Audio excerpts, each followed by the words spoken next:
Препоръки как да направите вашата термопомпа в режим отопление още по-икономична. Активираме режим отопление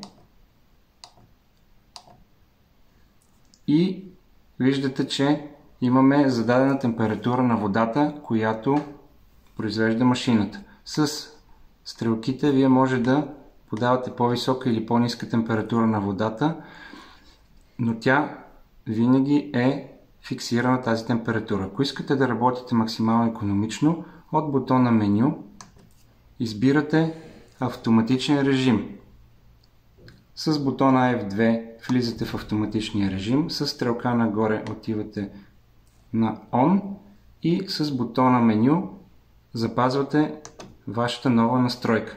След това се връщате в основното меню на програмата и вече символа А се изписва на дисплея за отоплението, а не температурна настройка. Това означава, че вашата машина следи във всеки един момент външната температура на въздуха и произвежда топла вода, която се променя в зависимост от това навън дали е по-студено или по-топло. Колкото е по-студено навън, толкова по-топла вода произвежда машината, колкото е по-топло навън, толкова по-ниска температура на водата произвежда с цел икономия на енергия.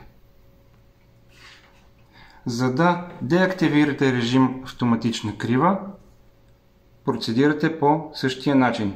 Еднократно натискате бутон меню, отивате с стрелките на авторежим, с бутон F2 влизате в него, с стрелка надолу избирате OFF, което означава изключено, и с бутона меню запазвате настройка изключено. Връщате се стрелка назад в основното меню и вече може да си фиксирате ваша температура желана, но тя ще бъде постоянна и няма да се променя.